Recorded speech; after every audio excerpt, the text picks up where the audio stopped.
KBTC, a viewer-supported community service of Bates Technical College.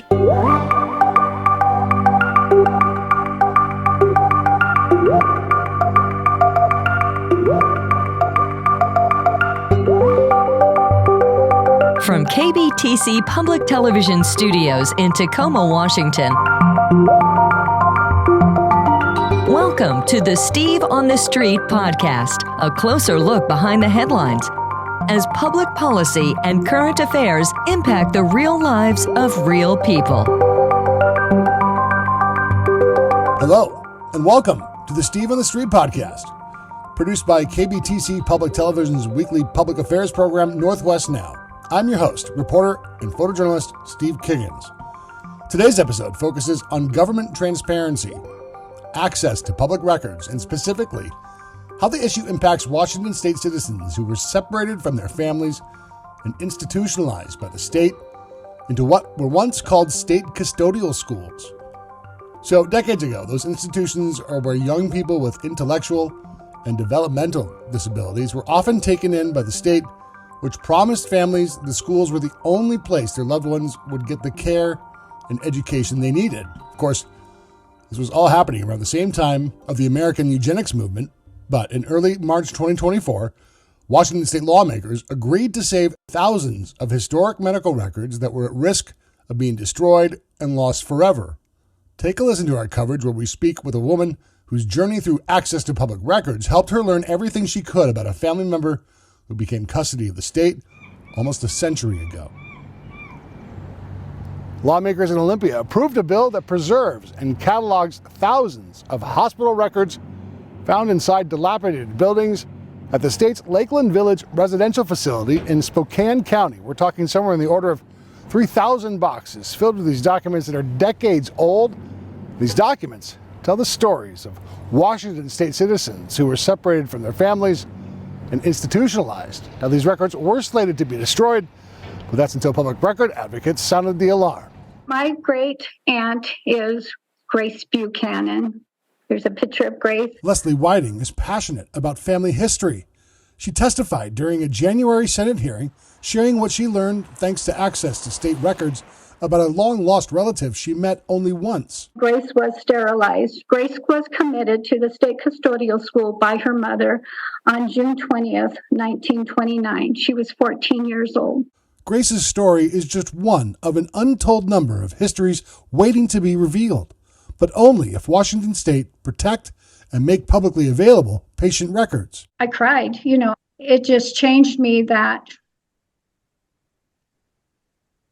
I want to make sure people knew who she was. I think society was afraid of people with developmental disabilities. Stacy Dim, executive director of the Arc of Washington State, a nonprofit fighting for intellectual and developmentally disabled communities' civil liberties, says records discovered at Lakeland Village may date back more than a century, and inside them, she says, likely describe a dark history of eugenics, mistreatment, and possibly reveal branches to severed family trees. I mean, I've met 70-year-olds who didn't know they had a sibling until their parents passed away, and then they discover that they have a sibling at a state institution they didn't know about. Her efforts to save patient records from destruction awarded Dim and Lakeland Village Superintendent Tim Gerlitz with a key award from the Washington Coalition for Open Government. The bill approved by lawmakers instructs state agencies and the University of Washington to create a preservation plan and submit a budget in 2025.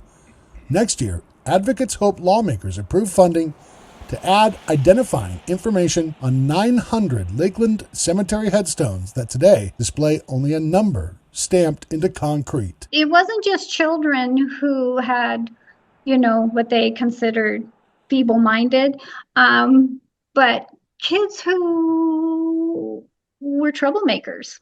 Whiting's research moved beyond her Aunt Grace. She's reaching out to strangers who may not even know about family members who became patients under the state's care. What a tragedy if you wipe off someone's story, that their life had meaning, that they want people to know, hey, I was here. In Seattle, Steve Kiggins, Northwest Now. Next on the podcast, we're going to dive deeper into Leslie Whiting's interview where she shares why it's so important to find out more information about her great Aunt Grace and how it propelled her testimony in front of a state Senate hearing. What compelled you to testify in front of the Senate hearing?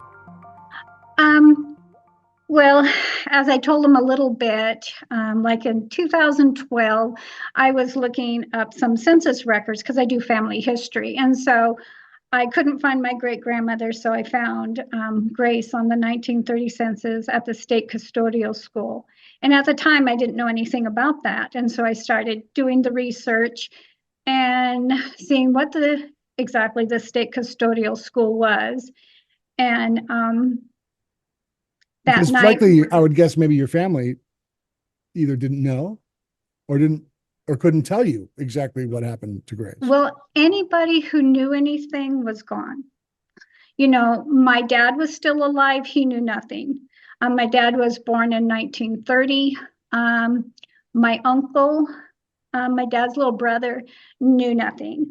My grandpa would have known because I've got pictures of him visiting Grace at the state custodial school. I didn't have them then, but I've gotten a hold of like a second cousin, and she's got her grandmother's old pictures, and I was able to tell her somewhat about what happened to our great aunt Grace. We share the same great aunt, and so I just decided to see if I could find the records. And so I got a hold of the disclosure officer over at Lakeland Village. And he said, well, let me get back to you when I'll look for these records. And he got back to me. And, you know, I had to say, I'm her closest living relative. She had no children. Anybody who's alive would have been, you know, a close relative is gone. So I'm her nearest relative. Right. And so he found them and told me, well, I'll send you what I think would be interesting to you. And I told him, I want everything, copy everything for me. And he did. And not only did I get paperwork, you know, like different records, but I got correspondence that family had written to Grace, and I don't know why they stored them, which is great. They did. You know, I kind of even wondered, did she even get to read them? But these letters are stored there, and also letters that she wrote back to the facility. But for these records, you had no surviving family members that could fill in these gaps. So, but No. for these records, Yeah, you would know nothing. I would know nothing.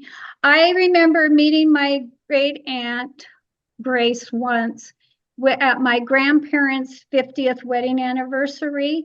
She came down from Alaska because she was fishing up in Alaska. Her and her husband had a fishing boat, and they'd been fishing up in Alaska. And I'd never, that I can remember, because I moved from Washington to California when I was 2. For 10 years, I lived in California, then came back when I was 12. And we had, you know, we're living around the grandparents. And that's the first time I can remember ever, first and only time I can remember ever meeting her. And I was, you know, surprised at how much she looked like my grandpa. And also she had a tattoo on her arm. And back in the 60s, women did not have tattoos. You know, it was not common for a woman to have a tattoo. So it was kind of because she was in the fishing industry. So I thought she was pretty interesting. So Certainly, she was maybe painting some interesting pictures in your mind about yeah. who this woman was and Especially- what kind of life she lived. Yeah, and especially, you know, a woman out there fishing up in Alaska. I thought that was, you know, unique. You told senators that this changed your life. Help me understand that emotion. How did finding this information about your great aunt Well, I change think you, impact you? I felt how, you know, I cried, you know, it just changed me that I want to make sure people knew who she was, that her life had meaning, that what she went through, she didn't just go through for nothing. On the 1930 census at the state custodial school, there is 1,150 kids, young adults, give or take, that number on the census record. And each one of them has a story to be told. I found 3 of them that died there. Well, there's more that died there, but I just looked up 3 of the younger kids that were there. And one of them was an Elmer Sperry, and he went there when he was 4 years old. And then he died when he was 12, 8 years, 10 months, and 8 days. And so he was 4 years old when somebody brought him there. That's all he knew. And so if those records are destroyed, all that's left of his life is a census record and a death certificate and maybe a birth certificate. I've looked on Ancestry.com. I've looked on Family Search to see, is he connected to any family anywhere? And I haven't found him there. I will connect him, but he's got a story to tell. The people who lived there have a story to tell. Some lived and died there, and they're out buried in a cemetery where there's just, like I sent you that a brick with a number on it. And they're going to work on, hopefully they can get a name and a date. So somebody will know that they were there. Because otherwise, you've got to look on a census record or a death record. But for your work, your What's kids, that? but for your work, your children and your grandchildren might not even remember a great Aunt Grace. Yeah. And that seems to be the point here, right? The point is she has a story and her family. She has a story, and I didn't know her story. And she died in like 1986. And I was in Washington in 1986. I didn't know she needed me, and she needed me. And I think with learning more about Grace is kind of looking around and see who else needs me. That there may be other people who, it's made me more compassionate and more understanding, and even looking at people and thinking, what's your story? What have you been through to be where you are today? I look at my grandpa, his story, he worked hard to change the outcome of his story, of losing his dad and being thrown into poverty. He's just was an amazing man, and his siblings too worked really hard, but it seemed like poor little Grace was at the tail end, and at the time everybody else was getting married and kind of busy with their family, and when they did try to get her, they couldn't get her out of the system until she was sterilized, and then she was deemed worthy to go. She was no longer a risk to society or a menace to society. And that's one of the things. Which is really language that's no doubt really difficult to read and hear. Oh, yes, because she writes to the school after she's been out asking why this happened to me. And no answers to that. Well, there was a state law. Probably very clinical. We were working within the purview of our authority, and we did what we thought was right. And to save, society from her kind, which I am her kind. That's my family. This is part of Washington state history, well, part of our nation's history, the whole eugenics program. We think of Hitler and we're so appalled with what he was trying to do. He got the idea from the United States, it's what was going on, in the 20s and 30s. So, they had the Better Baby contest at the Puyallup Fair. You could take your baby and hopefully your baby would get high marks. So that was what was happening, in our country at the time. Yeah. Do you ever look back, step back from all your work and think, how in the world did I achieve all of this? The piles of paperwork and the visits you've shared with Lakeland Village, like Most people don't go anywhere near the tenacity that you've shown. Well, I can't stop. I just feel a real drive to do it, to tell Grace's story. I love family history, and there's been studies done that children who know about their families, like Emory University did a study, and children who know who their family stories are able to deal with life's challenges better than kids who don't. And they came to find out that they knew that they were part of something bigger than this themselves. And when, I shared those stories and with my family and my grandkids and tell them, you can do hard things because these people did these hard things. You don't just throw in the towel. Life is hard, but that doesn't mean you give up. So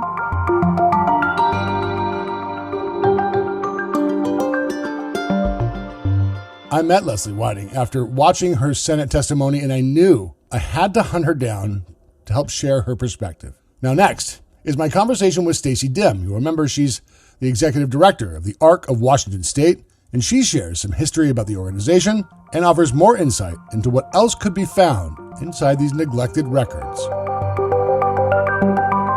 Well, the ARC was started by a group of parents who cared a lot about how their children were cared for in our state institutions. Because back in 1936, when the ARC was formed, upon diagnosis, early on, children were very automatically placed in one of our state institutions. Just ripped from their family. Just taken from their families and told, this is the only way, you should never look back. We'll take care of your child. It'll be the only way they can get access to education, to training. You should pretend like you haven't had this child in your family before.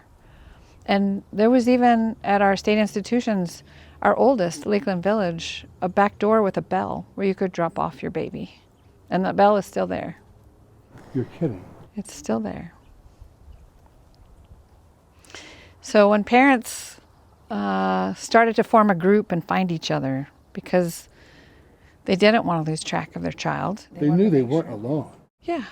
And it's not uncommon to hear stories of families where either the mom or the dad would go regularly visit, but they didn't tell the rest of the family. They didn't tell the other children even. But they would donate money or they would go on Sundays. And those families, as they started to get together, would talk about how do we improve care. Because back then, your children, you gave up custody of your children. They became wards of the state. They were early on considered inmates. That's what the records will show in the late 1890s and early 1900s. They were registered as inmates of the state. So for 50 years or so, they didn't give up their children. The children were taken. They were. They didn't, it's not like somebody came and took them away. You had to voluntarily give your children up, but you were told this was really the only option. This is the way your child will get what they need. Yeah, if you love your child, you'll place them in an institution. And that went on through the 60s and 70s. I'm also a sibling. My sister has developmental disabilities. And when she was born with Down syndrome in 1964, my parents were told, you should immediately place your child at Fircrest in Seattle. That's the only way she'll get access to education. And that was in 1964. This is recent memory. It was in my lifetime. Right. We didn't have mandatory access to public school until the late 1970s, which is when I was graduating from high school. And my sister wasn't allowed to go to school with me until my senior year. And even then, she was in a portable at the back of the campus. Segregated. Segregated. Out of sight, maybe out of mind. What was the goal from the state, do you think? The goal for the state? Since 1890 or so. Yeah. I don't know that I can speak to that. Yeah. I think society was afraid of people with developmental disabilities. I think it was very uncomfortable for them. I think that the language that we used reflects that. Imbeciles, idiots, people with loathsome and contagious diseases. That's what the statutory language is. And then as the civil rights movement happened in the 60s, there's no question that the racial justice movement impacted what we now call the disability justice movement. And kids with disabilities were allowed in public schools for the first time at the same time that black children were allowed in school in the South. It was related directly. I didn't know how much my sister had an influence on me, but I do know that I have a vivid memory as we were driving when we lived in California, when the law passed, the federal law passed, that children with disabilities were required to be in public school. My mom shouted with glee and pulled over and said, "We got to get a lawyer. She can go to school." Like, that's a vivid memory for me. Wow. And Vindication. that's when everything shifted. Everybody decided, the parents decided, well, if they can go to public school, they don't need to be in a state institution. How did you discover these records? You must have known there were records of some kind, but how did this kind of land in your lap? I was able to meet with the superintendent, Tim Gerlitz. Superintendent Tim Gerlitz was very open to showing people around. And because he's new, I think just to get a sense of, these are all my facilities, what's in all these rooms, what do I have here that I'm managing? He found an old building that is due to be destroyed, that has floors of records on them from as early as the 1890s. He invited me in, actually very friendly, and said, "You're not going to believe this book that I found." And it looked like a Harry Potter book. It's bound in red leather.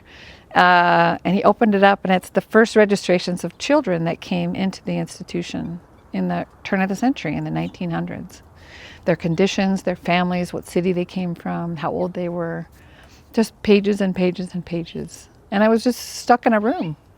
And he had on the floor old film footage with a rickety projector that he was trying to put back together so that he could see some of the film that had been taken of residents over time. And he was looking at all the stories that are in those records, that are sitting unprotected in a hot room with rodents infested in the room. And he was taking great care. He also told me about the 900 unmarked graves that are at Lakeland Village.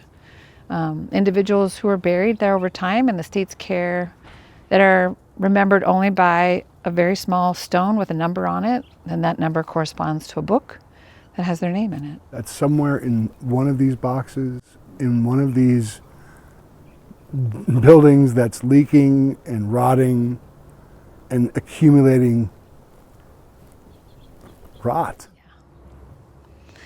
And he took great effort, really, to reach out to the state, to go to the archaeological societies nearby, to go to the archives and find ways to preserve those records, but not just box them up and take them away, but could we have some money for research for people to come and really look through and read and categorize the records, digitize them so we don't spend thousands of dollars storing them in a room, and then making sense of them, because they do tell the story of the treatment of people with developmental disabilities historically over 100 years at least.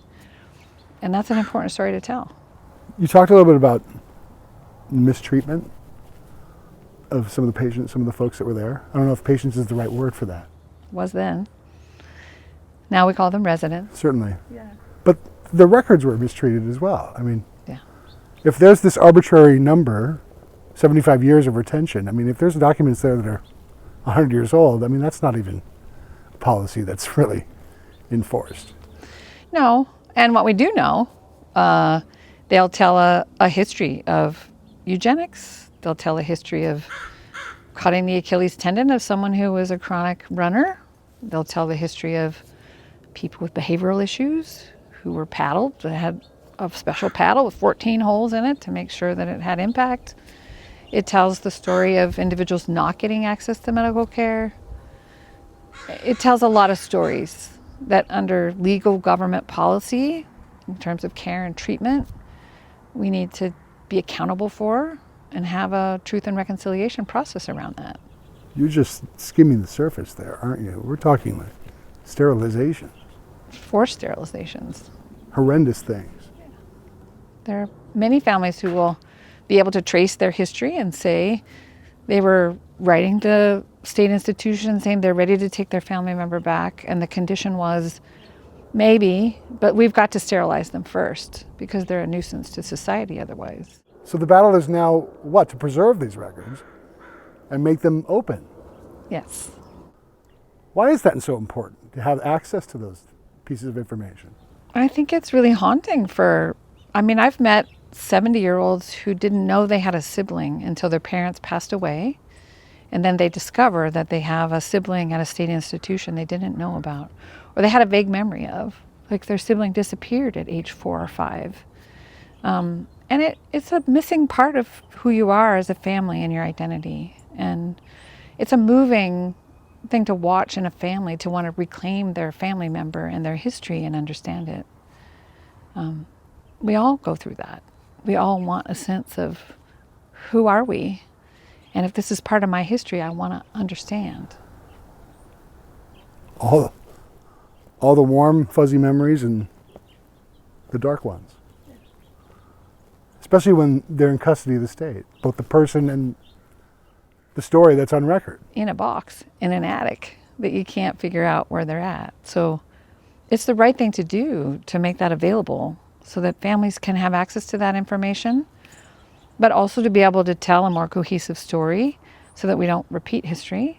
And I think there is value, just like we are going through now with understanding what we did in Indian schools or what we did through Japanese internment, our discovery that we medically experimented on some of our prisoners.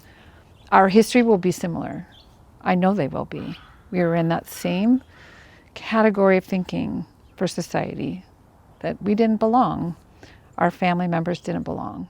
And you know, in the depths of your soul and heart, that they do. Yeah, I know that in my soul and heart. Every family does. Every day. Every family. Yes. Yes. And I think many of our citizens do too. I think they just aren't aware. Washington State is not the only place in America now coming to grips with how we once treated some of our most vulnerable populations.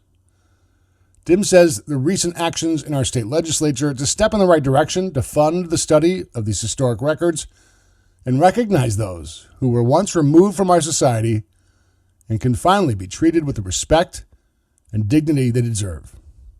So, thanks again to Leslie Whiting, and also thanks to Stacy Dim for sharing their time and stories so we can better understand. And also, thanks to you for taking the time and interest to spend some time listening to the Steve on the Street podcast. It's always nice to have you. I'm Steve Kiggins from Northwest Now. We'll see you next time. Cheers.